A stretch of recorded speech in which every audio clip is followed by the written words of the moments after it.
Un feliz sábado tengan todos mis amigos y mis hermanos queridos. Que la paz de nuestro Dios pueda estar con cada uno de nosotros. En este momento vamos a iniciar dentro de nuestra serie de estudios proféticos titulada El tiempo del fin.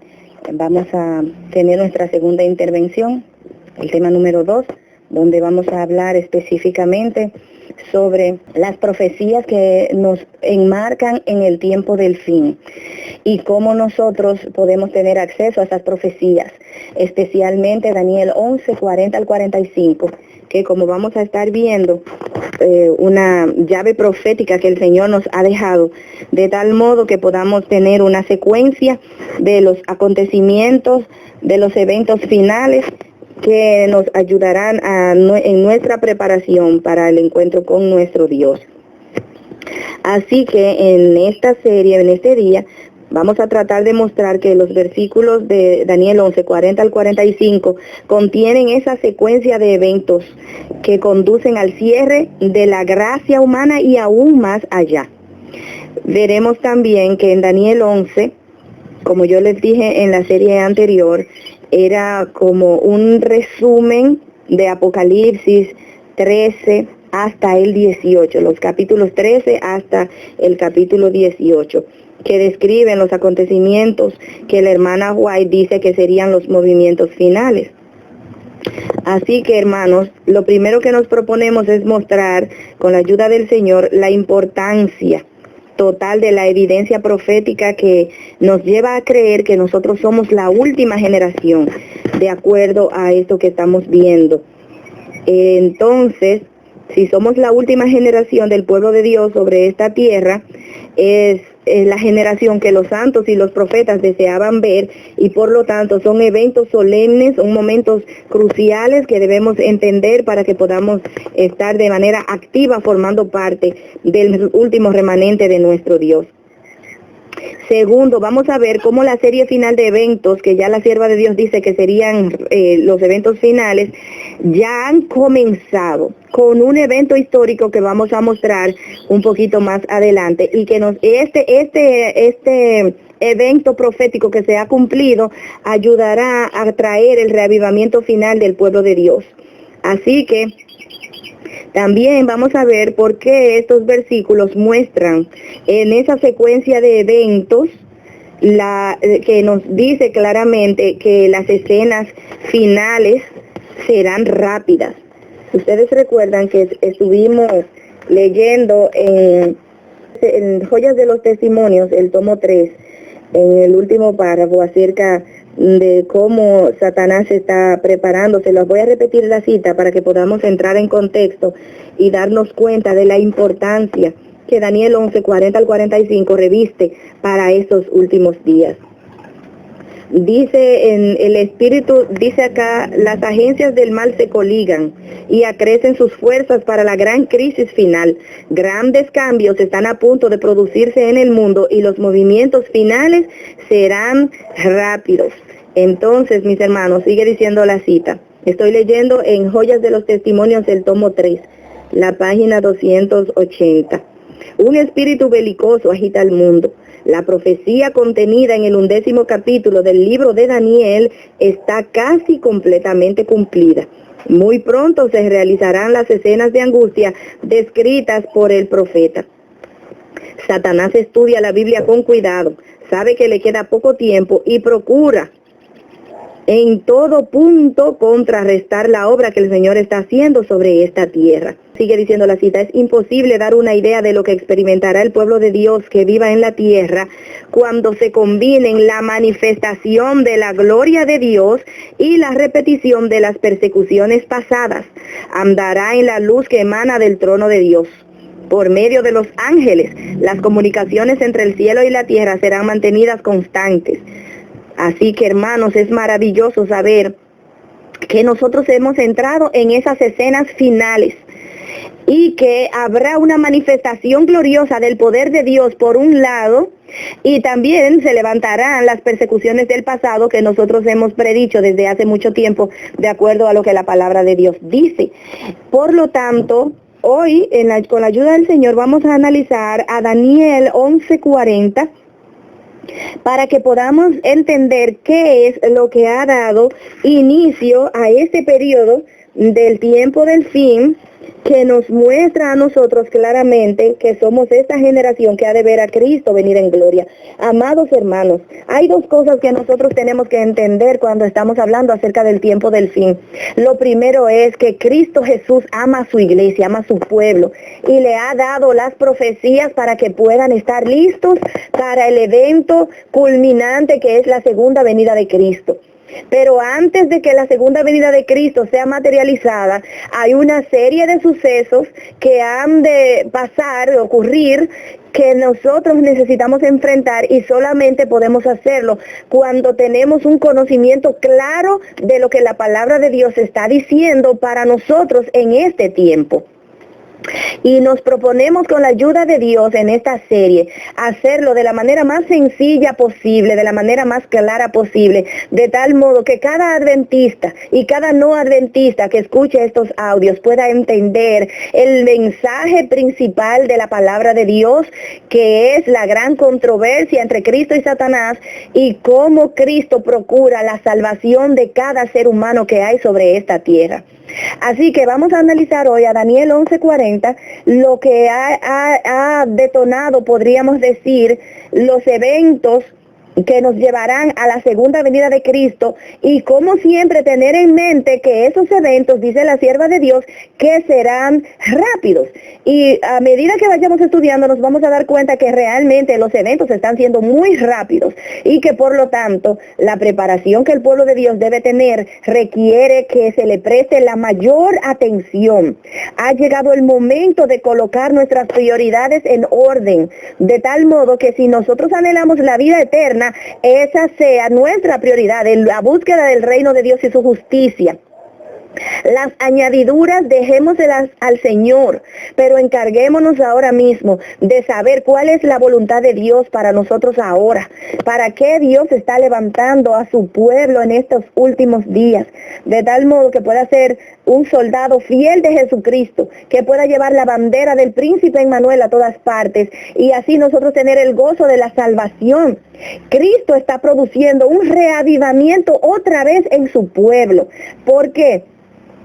Porque cuando nosotros estudiamos las profecías, hermanos, esto produce en nosotros ese verdadero reavivamiento. Saben ustedes que siempre los grandes reavivamientos se han dado en el contexto, en el marco profético. Dice aquí, miren lo que dice aquí, Testimonios para los Ministros, la página 114. Cuando los libros de Daniel y Apocalipsis sean mejor entendidos, los creyentes tendrán una experiencia religiosa completamente distinta. Recibirán tales vislumbres de los portales abiertos del cielo que se les grabará en la mente y el corazón el carácter que todos deben desarrollar a fin de comprender la bendición que será la recompensa de los de corazón puro. Una cosa se comprenderá con certeza por el estudio del Apocalipsis, que la relación entre Dios y su pueblo es estrecha e inequívoca. Página 114 de Testimonios para los Ministros. Así que, hermanos, miremos aquí que los libros de Daniel y Apocalipsis, cuando sean mejor entendidos, tendremos una experiencia religiosa totalmente distinta. Y recordemos que nuestra mayor necesidad es que se produzca un reavivamiento en el pueblo de Dios. Y según estamos viendo aquí, este reavivamiento tiene una conexión directa con el estudio de las profecías. Dice Mensajes Selectos, el tomo 1, la página 141, que la mayor y más urgente de todas nuestras necesidades es la de un reavivamiento de la verdadera piedad en nuestro medio. Procurarlo debiera ser nuestra primera obra. Y es exactamente eso que Dios está queriendo producir en su pueblo a través del estudio profético. Nos vamos a dar cuenta que con Daniel 11, del verso 40 en adelante hasta el 45, ese reavivamiento con la ayuda de Cristo va a ser una realidad dentro del pueblo. Así que leamos lo que dice Daniel 11, el verso 40, y vamos a hablar en detalle sobre él. Dice acá, el versículo 40 de Daniel 11. Pero al cabo del tiempo, el rey del sur contenderá con él, y el rey del norte se levantará contra él como una tempestad, con carros y gente de a caballo, y muchas naves, y entrará por las tierras, e inundará y pasará. Este tiempo del fin, que describe aquí, dice que algún acontecimiento, el rey del sur contenderá contra el rey del norte. Ya yo les expliqué en el audio introductorio cómo el rey del sur, en el tiempo en el que se cumple esta profecía, en la primera parte, es en la Francia de la Revolución, cuando en 1798 este rey del sur. ¿Por qué el rey del sur? Vamos a ver ahorita con más detalles. ¿Y por qué el rey del norte? También vamos a ver los detalles sobre eso. Pero entremos en el marco histórico donde se establece Daniel 11:40, que es en 1798, cuando el papado recibe la herida de muerte y la supremacía que tenía sobre los poderes políticos de Europa le es quitada cuando Francia, a través de su general Berthier, se lleva cautivo al Papa Pío VI y él muere por allá en el exilio. Ahí entonces es donde la parte de Apocalipsis 13 dice que había una bestia que tenía una herida de muerte. Por esto, en este lugar, en este momento de la historia, 1798, es cuando este poder religioso recibe esta herida de muerte. Estamos ubicados ahí, en Daniel 11:40, la primera parte. Dice cuando el rey del sur contendería contra él. Ahora, la siguiente parte dice, y el rey del norte se levantará contra él como una tempestad. Ya vimos en 1798 que el rey del sur, o la Francia de la Revolución, atacó, contendió contra el rey del norte y le quitó a través de su general Berthier, el Napoleón Bonaparte le quita al papado, que es el rey del norte, y vamos a ver con más detalles por qué. Le quita la supremacía que tenía sobre el poder, los poderes políticos del mundo, del mundo antiguo, o sea, la Europa antigua. Y cómo entonces después de 1798 no se ve al papado teniendo un rol preponderante sobre las naciones. Recuerden que el proceso de sanación de la herida es justamente eso, un proceso. Vimos como en 1929 Mussolini, que le devuelve los estados papales al Vaticano, aún por las noticias sale que la herida comienza a ser sanada, pero no necesariamente es la sanación total de la herida, es el comienzo del proceso. Pero en el versículo 40 de Daniel dice que después que el rey del sur le diera contendiera contra el rey del norte, la profecía dice que el rey del norte se levantaría contra él como una tempestad. Hoy vamos a analizar qué significa esto y cuándo se cumple esta parte. Recordemos que cuando nosotros hablamos acerca de el rey del norte, el rey del sur, eran personajes históricos. Todo el libro de Daniel, hermanos, en el capítulo 11, 10 y 11, porque esta profecía comienza con el capítulo 10, y vemos que a Daniel, esta es la profecía que Daniel ve junto a las riberas del río Hiddekel. No lo olvidemos. Recuerden que en el audio anterior, y vamos a hablar después con más detalles acerca de lo que implican ambas profecías, hoy solamente estoy dándole una pincelada para mostrar quién es el rey del norte y quién es el rey del sur en el tiempo del fin, y cómo se cumple en este versículo 40 una profecía que detona el tiempo del fin para nosotros. Cómo nosotros podemos estar seguros que realmente somos la última generación que ha de estar sobre esta tierra y que ha de ver las últimas escenas que se han de desarrollar aquí antes de la segunda venida de Cristo. Así que vemos que Daniel 11 comienza con el fin, describe el fin del reinado medo-persa y la introducción del reinado griego. Cuando en el reinado griego, ustedes saben que Daniel 8, cuando habla acerca de la visión del carnero y del macho cabrío, nos damos cuenta que hay uno que se levanta, el carnero, viene que tiene un cuerno prominente entre su frente. Y claramente lo describe el ángel porque el ángel le dio la interpretación a Daniel. No tenemos ni siquiera que averiguar, sino que el carnero, el macho cabrío es el que tiene este cuerno notable entre sus ojos. Y muy claramente le dice el ángel que este carnero, este macho cabrío, era el rey de Grecia, el rey primero, que sabemos que es Alejandro Magno. Entonces todo el capítulo 11 de Daniel se desarrolla describiendo cómo después de la muerte de Alejandro Magno, que su imperio se divide en 4, los 4 generales de Alejandro Magno toman el control.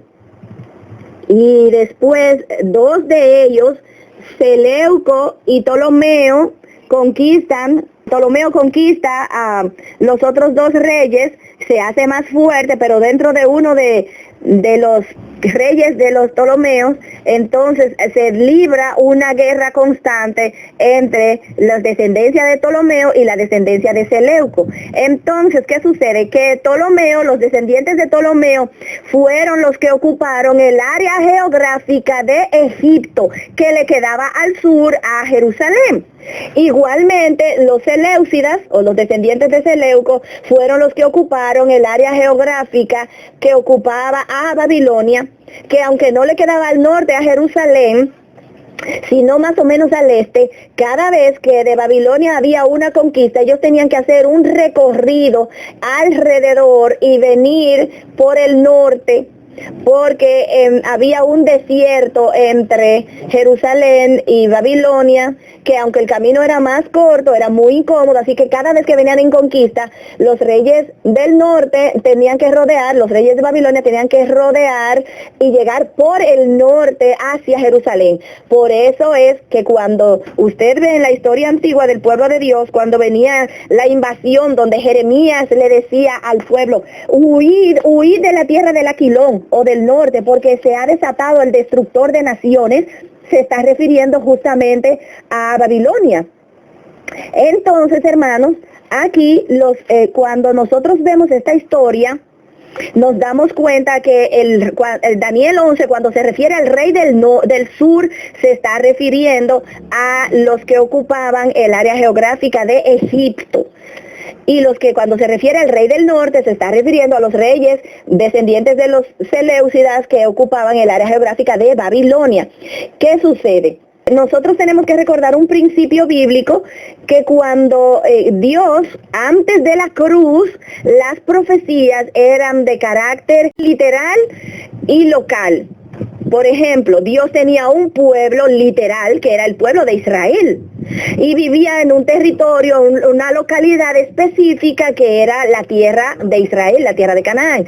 Pero después de la cruz, después de la muerte de Cristo, las profecías se tornan entonces no literales, sino espirituales, y ya no de carácter local, sino mundial. Eso lo podemos ver en Romanos, cuando Pablo dice que ahora somos todos los que han aceptado a Cristo como su Salvador personal, son los descendientes de Abraham, y que son el Israel de Dios.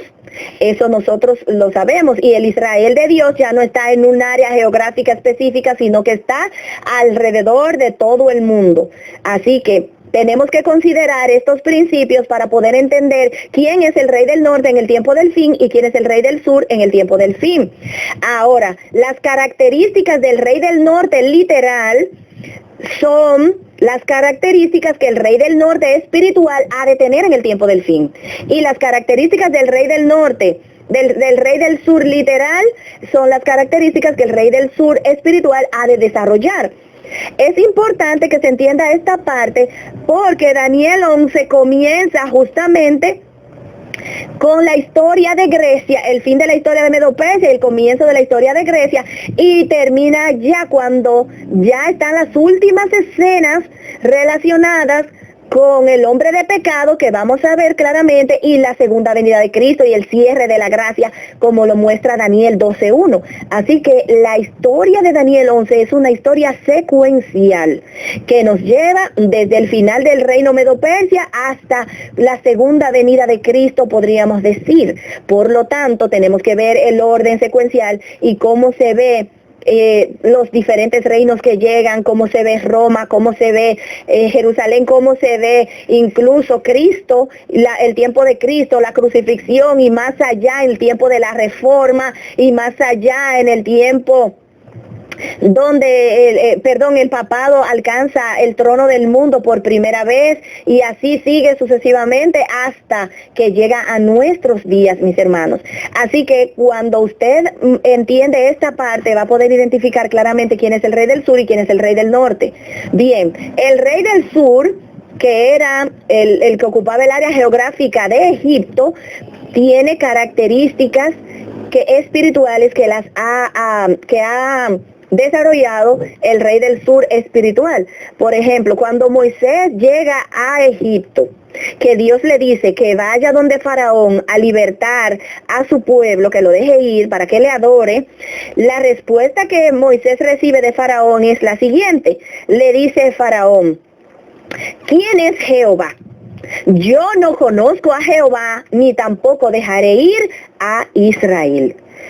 Para tener una idea más clara de que esa característica espiritual la ha de tener el rey del sur espiritual, nosotros cuando vamos al conflicto de los siglos, en el capítulo 16, que yo les hablé en el primer audio, donde la sierva de Dios dice claramente, describiendo la Revolución Francesa y cómo esta profecía de Daniel, de Apocalipsis 11, es lo que describe Daniel 11:40 en su primera parte, y cómo las características que tiene son el que reina el Egipto y Sodoma. Entonces, esas características que tenía el rey del sur de manera original era la negación de Jehová como Dios. Y nosotros sabemos que ese es el principio del ateísmo. La Francia de la Revolución se caracterizó justamente por el ateísmo, ya que ellos quemaron las Biblias.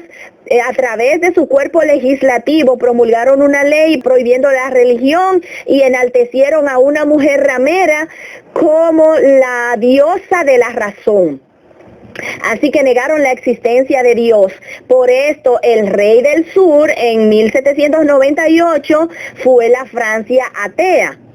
Entonces vemos claramente que la característica que tenía el Egipto, el rey del sur literal, que simbolizado por Egipto, la tiene este rey del sur espiritual después de la cruz, porque ya 1798, la Revolución Francesa, es mucho después de la muerte de Cristo, la revela la Francia de la Revolución.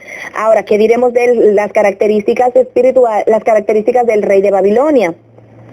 Nosotros sabemos que Babilonia siempre se ha caracterizado por querer ocupar el lugar de Dios. Babel es una palabra compuesta que significa la puerta del cielo. Por lo tanto, este poder al principio recuerden que Nabucodonosor quería dentro de la religión caldea, el rey era el sacerdote y era el representante de Dios. Por lo tanto, la característica número 1 de Babilonia es querer ocupar el lugar de Dios. Recuerden que Satanás, cuando se revela, lo que quiere es ser semejante al Altísimo y sentarse en el trono de Dios. Como no lo pude lograr en el cielo, entonces quiere desarrollar su obra de apostasía aquí en la tierra y utiliza al falso rey del norte, porque el verdadero rey del norte es Dios, como lo dice Ezequiel, que Dios reina, tiene su trono en los lados del norte. Así que Satanás, cuando dice, me sentaré junto a las estrellas de Dios, levantaré mi trono y seré semejante al Altísimo, está queriendo ocupar el reino del norte, el trono que está en el norte, que es el trono de Dios. Así que Este poder espiritual es un poder que usurpa el lugar de Dios. Y nosotros sabemos que el papado, las características del papado es que se autodenomina el representante de Dios en la tierra. Y quiere ocupar el lugar de Dios, como dice 2 de Tesalonicenses 2, que se sienta en el trono de Dios, haciéndose pasar por Dios y pidiendo la adoración que solamente Dios determina. La historia corroboró claramente que es el papado, porque justamente la Francia de la Revolución, contra quien arremete en 1798, es contra el papado. Así que claramente está especificado quién es el rey del sur y quién es el rey del norte en el tiempo del fin por las características espirituales que establece. Sin embargo, mis amados, tenemos que saber que las características espirituales del rey del norte y del rey del sur no se ajustan únicamente a una nación o a un personaje de manera única, podríamos decir. Por ejemplo, si el principio que caracteriza al rey del sur, que es el ateísmo, lo abandona la nación que lo tenía, pues ya deja de ser el rey del sur. Tenemos que buscar entonces a otro individuo o a otra nación que demuestre esas mismas características. Claramente la historia nos revela que, tal como lo dice Apocalipsis 11, al tercer día, los dos testigos que la Revolución Francesa, la palabra de Dios, quemó y tiró al exilio y todo lo demás, 3 años y medio justos después, el Parlamento francés revoca el edicto que había tenido con respecto a la religión y a la quema de la Biblia y le dio libertad al pueblo para que adorara a Dios de acuerdo a los dictados de su conciencia, y la Biblia otra vez volvió a tener preponderancia. Así que Francia, 3 años y medio después de la revolución, dejó de tener las características ateas de Egipto. Entonces, para nosotros ver el cumplimiento de Daniel 11:40, la segunda parte, donde dice que el rey del norte o el papado se levantaría contra el rey del sur como una tempestad, tenemos que ver quién es el que tiene las características espirituales de ateísmo para poder saber contra quién ha de combatir el rey del norte en el tiempo del fin. Y esto lo vemos justamente en la historia de la Europa Oriental, cuando los rusos, a través de la revolución bolchevique que se dio en 1917, adoptaron las ideas jacobinistas que fueron los que propulsaron la revolución en Francia, y ellos entonces se llevan este principio ateo y lo desarrollan en Rusia y los países de la Europa Oriental. Así que para el tiempo del fin ya no más el rey del sur era Francia, porque soltó las características ateas del Egipto espiritual y las adopta entonces Rusia y el bloque comunista que nosotros conocíamos como la Unión Soviética de Repúblicas Socialistas.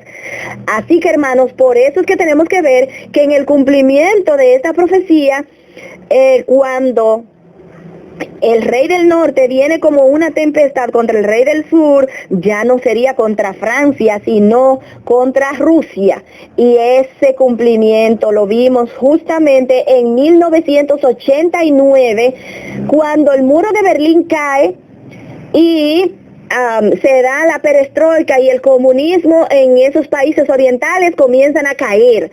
Nosotros sabemos que esto sucedió gracias a la alianza que hicieron el Papa Juan Pablo II y el presidente de los Estados Unidos, Ronald Reagan, en ese tiempo. Desde 1984 que comenzaron ellos a hacer planes para derrocar a su supuesto enemigo común, tanto para Estados Unidos, porque ustedes saben que había una supuesta guerra fría entre Estados Unidos y Rusia. Y también sabemos que el comunismo le impedía al catolicismo, que se autodenomina como el representante de Cristo aquí en la tierra, para poder extender el dominio del cristianismo dentro de esas tierras. Así que ellos unieron fuerzas para derrocar al comunismo. Hermanos, entonces la segunda parte de Daniel 11:40, donde decía que el rey del norte se levantaría contra el rey del sur con una tempestad, con carros y gente de a caballo y muchas naves, entraría por las tierras, en plural, e inundará y pasará. Esto se cumplió justamente en 1989. Y nosotros, hermanos, tenemos que entender que en cada generación el tiempo de prueba o del fin llega para esa generación con el cumplimiento de una profecía. Nosotros los adventistas sabemos que después de 1844 no había habido ninguna profecía cumplida de carácter mundial como esta que se dio en 1989. Así que el Señor en 1989, y hermanos, esto es solemne, porque en Ezequiel 37 estaba predicho también esta profecía, pero no dentro del marco político, sino dentro del marco religioso, dentro del marco del pueblo de Dios, que eso lo vamos a ver luego, el cumplimiento de Daniel 11:40 a nivel de la iglesia, para que nosotros podamos entender que realmente somos la última generación que ha de ver a Cristo venir en gloria. Entonces, desde el 89, con el cumplimiento de Daniel 11:40, su segunda parte, entramos en el tiempo del fin. El versículo 41, que lo vamos a estudiar después, tiene una secuencia que tiene muchísimo que ver con la obra final que ha de llevarse a cabo. Pero vamos a analizar un poquito más lo que pasó en el 89. Ustedes saben, mis amados, que tanto el papado como Estados Unidos eran antagonistas espiritualmente hablando, porque el catolicismo y el protestantismo son opuestos. Entonces, cuando Ronald Reagan se une con el Vaticano para poder lograr su objetivo, hay como uno de los dos tuvo que haber cedido, tiene que ceder para poder lograrse esta alianza. O se abandonan los principios protestantes o se abandonan los principios católicos. Pero ustedes saben mejor que nadie que la Iglesia Católica sostiene que nunca ha errado y que nunca errará. Por lo tanto, cuando usted vea un acercamiento entre el protestantismo y el catolicismo, nunca piense que es el catolicismo el que ha cedido terreno. Es el protestantismo el que cede terreno, y eso lo hemos visto en nuestro pasado reciente. Lo que pasó en el 17 es una obra, es una muestra clara de cómo el papado ha alcanzado terreno dentro del país protestante llamado Estados Unidos, y cómo el protestantismo apóstata está haciendo las cosas de tal modo que Apocalipsis 13, cuando la segunda bestia, que representa a Estados Unidos, le forme la imagen a la primera bestia que recibió la herida de muerte, pero que habría sido sanada, está en el mismo desarrollo, en proceso de cumplimiento. Recuerden que leímos una cita donde la sierva de Dios decía que las historias, las visiones que Daniel vio junto a las riberas del Ulai y el Hiddekel estaban ahora en proceso de cumplimiento. Y yo les dije que esas historias eran la del Ulai, era la visión de Daniel 8, con respecto a la purificación del santuario, que es la obra que Cristo hace a nivel de su pueblo. Y la profecía de Daniel 11 fue la que a Daniel se le da junto a las riberas del Hiddekel, que tienen que ver con el surgimiento del hombre de pecado al trono del mundo, o el papado en su última fase. Así que estas dos historias se están viviendo, se están dando ahora en el proceso de cumplimiento. Y los eventos finales, señala claramente la sierva de Dios, serán rápidos. Por lo tanto, mis amados, tenemos que entender que ha llegado el momento crucial en el que el pueblo de Dios ha de vivir, ha de protagonizar las escenas finales. En el próximo audio, en el audio número 3, con la ayuda de Dios, vamos a hablar en detalle lo que implica lo que sucedió en el 89 y cuáles pasos se han ido dando, que nos demuestran claramente que las dos historias, Cristo en el santuario más el hombre de pecado hacia la conquista del trono del mundo, se están llevando a cabo.